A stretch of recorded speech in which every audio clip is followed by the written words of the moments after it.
Samajwadi party के विधायक पर आग बबूला हुए विधानसभा अध्यक्ष सतीश महाना विधानसभा से बाहर करने का दिया आदेश। नमस्कार, मैं हूं महेंद्र प्रताप सिंह, आरटी न्यूज में आप सभी का बहुत बहुत स्वागत है। जहां लोकसभा और राज्यसभा में जंग छिड़ी हुई है और वहां पर अखाड़ा बन गया है, जो सदन है अखाड़ा बन गया है, उससे पीछे जो उत्तर प्रदेश विधानसभा है, लखनऊ में जो विधानसभा है, विधानसभा भी लोकसभा के सदन से कम नहीं है। आज नजारा उस समय देखने को मिला और लोग अचंभित हो गए जब विधानसभा अध्यक्ष द्वारा समाजवादी पार्टी के विधायक अनिल कुमार को तुरंत बाहर निकालने का आदेश जारी कर दिया। इसके बाद हू हल्ला मचने पर और एक 88 साल के जो विधायक हैं, उनके कहने पर पुनः जो विधानसभा अध्यक्ष सतीश महाना जी हैं, उन्होंने फैसला वापस लिया।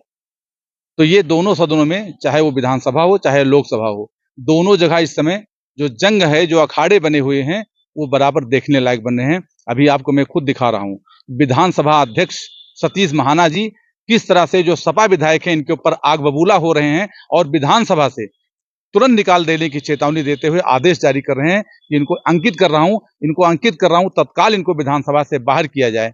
तो ये उत्तर प्रदेश के जो विधानसभा में आज का नजारा मैं आपको दिखाने जा रहा हूं। आप देख लीजिए, समाजवादी पार्टी के विधायक पर जो विधानसभा अध्यक्ष सतीश महाना जी हैं, किस तरह से आग बबूला हो रहे हैं, आप खुद ही देख लीजिए। नहीं, ये तरीका ठीक नहीं है। ए श्रीमान अनिल कुमार, ये नहीं, आपको मैं बाहर निकाल दूंगा। मैं आपको बाहर निकाल दूं। नहीं, मैं आपको बाहर निकाल दूं। मैं इनको इंगित करता हूं, बाहर निकाल दूं। अनिल प्रधान को इंगित करता हूं। ये तरीका आपको बात करने का? ऐसे बात क्या आप करें? इनको मैं इंगित करता हूं, इनको बाहर निकाल दीजिए। चलिए बाहर चलिए। ये तरीका बात करने का? ऐसे बात करेंगे आप विधानसभा में किसी के साथ?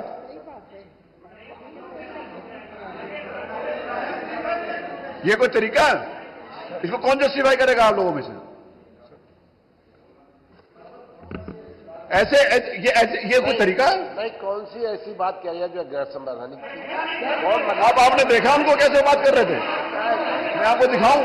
नहीं, जब सवाल बात सुनिए, आप मेरा आपसे निवेदन है, मेरा विनम्र निवेदन है, ये आप उनके पीछे जितने लोग बैठे हुए हैं, उनमें से किसी एक आदमी को खड़ा होकर कह दें कि ये कोई तरीका था, ठीक था, तो मैं मान लूंगा। आप आगे बैठे हुए, आपको नहीं मालूम है तो निकाल दीजिए। नहीं, ये कोई तरीका था? आप ऐसे बात करेंगे किसी के साथ, मंत्री के साथ? नहीं, विषय ये नहीं है। आपने माननीय महबूब जी, आप गलत को जस्टिफाई नहीं करिए, मेरा आपसे निवेदन है। आप आगे बैठे हुए थे, उन माननीय सदस्य के पीछे जितने भी सदस्य बैठे थे, कोई एक आदमी उसको जस्टिफाई कर दे कि जिस तरीके से वो बात कर रहे थे, कोई एक आदमी जस्टिफाई कर दे।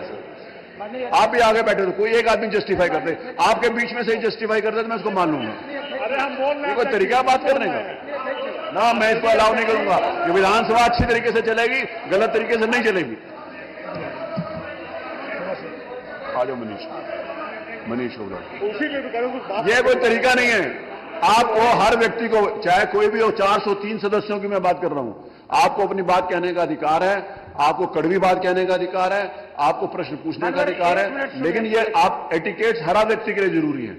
ये कोई खेल का मैदान नहीं है कि आप इस तरीके से, और जिस तरीके से उन्होंने बात करी है, एक आदमी जस्टिफाई कर दे पीछे से, तो मैं मान लूंगा कि मैं गलत कह रहा हूं।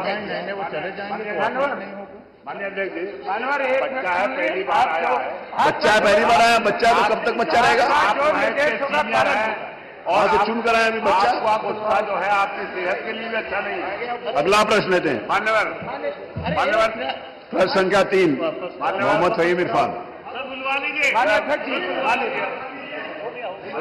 सर, गुस्सा मत करिए। माननीय अध्यक्ष जी, आपका दिल बहुत बड़ा है सर। नहीं, मेरा दिल बहुत बड़ा है, लेकिन विधानसभा ऐसे चलेगी क्या? गलती करते हैं, बड़े माफ करते हैं। मैं बहुत मेहनत कर रहा हूं, मेरा निवेदन सुन लीजिए। मैं बहुत मेहनत कर रहा हूं उत्तर प्रदेश की विधानसभा का परसेप्शन बदलने के लिए। सर, आप बिल्कुल सही है। मेरा उसमें कोई व्यक्तिगत लाभ और नफा नुकसान नहीं है। मान्यवर, अपना भी तो ख्याल रखें। सर, गुस्सा दूर दिए और थोड़ा मुस्कुराने उनको बुला लीजिए, लेकिन आगे से अगर कोई सिफारिश करेगा तो मैं उसको भी कह दूंगा सदन छोड़ने। ठीक है सर। मोहम्मद फहीम इरफान। आगे से तो माननीय अध्यक्ष जी, आपने मुझे एक बहुत महत्वपूर्ण सवाल पूछा। अलम बदी साहब जो बात खड़े होकर कह देंगे वो मान ली जाएगी, लेकिन उनको पता भी होना चाहिए कि मैंने ये बात कही है। माननीय अध्यक्ष, आप अध्यक्ष है, सबसे सुप्रीम है, तरीकों को उल्लंघन तो बहुत होते हैं, सबको आप माफ करते हैं, इसको भी माफ कर दीजिए, कर दिया बना लीजिए। कर दिया, लेकिन आगे से गलती नहीं। भैया अगला प्रश्न ले लिया, अगला प्रश्न क्या सही में अहमद पूछिए। माननीय अध्यक्ष जी, आपने मुझे बहुत महत्वपूर्ण विषय पर सवाल पूछने का मौका दिया। शुरुआत ही वहां से करी ना, शुरुआत ही जय संविधान से करी, तो जब संविधान से शुरुआत करी, इस प्रश्न में तो कोई संविधान का विषय था नहीं, इस प्रश्न में तो कोई संविधान का विषय था नहीं। देखिए इसमें मंत्री जी अगर कहेंगे कि उनको निकाला जाए तो निकालेंगे, नहीं तो नहीं निकालेंगे, क्योंकि कोई ऐसा उत्तर उन्होंने नहीं दिया। उन्होंने शुरुआत ही संविधान को लेकर करी, यदि अनिल और कहा कि संविधान को मानते नहीं है। मान्यवर, उनका सवाल किसान से संबंधित है, उसका जवाब दें। अरे किसान से संबंधित है, संविधान को कहां से ले आए थे? उड़ा रहे हैं, फिर इसी पे चर्चा करा लीजिए। मान्यवर, मेरा अनुरोध है, मैं बहुत सम्मान करती हूँ माननीय मंत्री जी का, इसको निकाल दिया जाए कार्रवाई से। माननीय मंत्री जी, माननीय अध्यक्ष जी, यदि अनिल प्रधान जी ने संविधान के बारे में न नारा लगाया होता तो शायद मुझे अभी बोलने का अवसर नहीं था। लेकिन मैं ये चीज साफ करना चाहता हूं कि 1975 में मैं काशी हिंदू विश्वविद्यालय का छात्र था।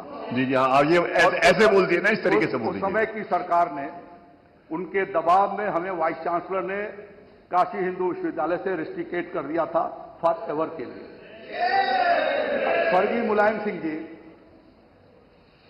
उस समय विपक्ष की नेता की भूमिका में थे और मेरे चाचा स्वर्गीय रविंद्र किशोर शाही जी के साथ 1977 में मंत्री भी रहे। वो सहकारिता मंत्री थे, मेरे चाचा जी ऊर्जा मंत्री थे। लेकिन 77 के पहले इसी कांग्रेस पार्टी की सरकार ने, जिसके साथ ये इंडी गठबंधन करके आज खड़े हैं, उन्हीं लोगों ने उनको जेल में भेजा था। और मुझे दुख है कि आप वहां पर बैठे हैं।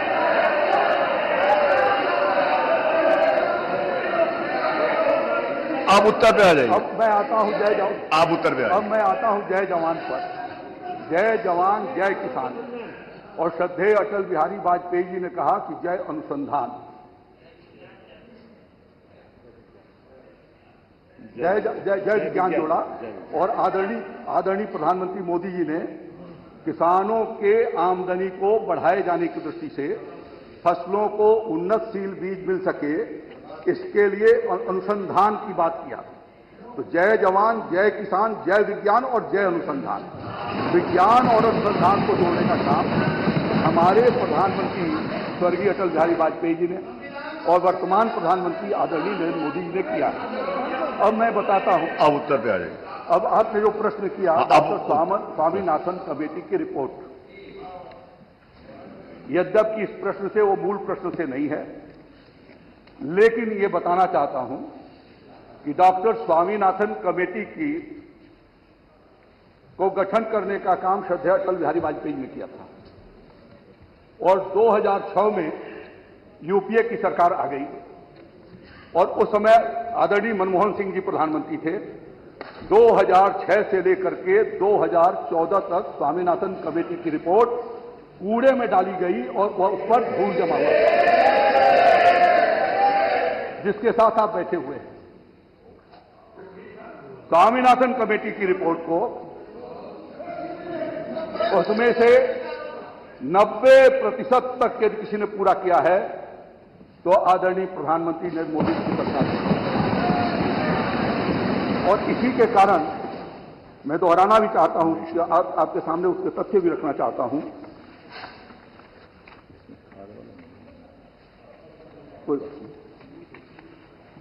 हम लोगों ने